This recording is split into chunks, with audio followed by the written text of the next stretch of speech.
welcome back to the Bub. This is episode 5 of the series on the teabag brewing system. So in the last episode, we cooked our wort, so our wort's ready now. It's for 1 hour, and we had our timer, which is probably going to ding any second here. It's going to go off and let us know that our full hour is up. So now we're going to do the sparging. The traditional way of sparging is to put this into a separate cylinder and run your sparge water through it. I don't do it that way. In the Bub here, we do what's called tea bagging, which is the system we came up with a few years back, about a year back or so. And so all we're going to do is we're going to take the grain out. We're going to rinse it in our sparge water. And then we're going to put our sparge water back into the main pot and start adding our hops. So just basically going to pull this out. And you see these gloves I'm wearing, these are grilled gloves. They're high temperature, so I can put my hands right in the 170-degree water.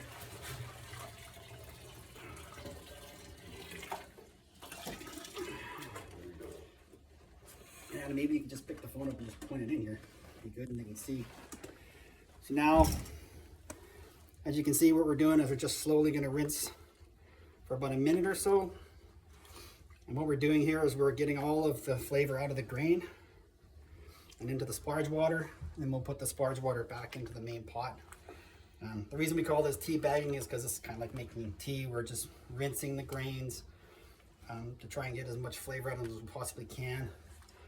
The reason I prefer this method over running your sparge water through the grains from a different pot is I was finding you don't get enough of the grains rinsed when you do it that way.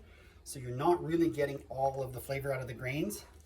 And I noticed immediately in the beers after started doing it this way, the beers had more flavor. They had better flavor. You got way more of the, way better rinse doing it this way. Now you can see now even how the color of the sparge water is starting to change.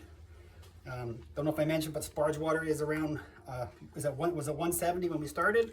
We're probably going to lose about 10-12 degrees doing this, just because we're doing with the lid off. So we'll wind up and put this back in before we start to add our hop additions, which will be in the next segment 6. We'll get this back up to temperature, and then we'll do the next series in the video. And that's probably good.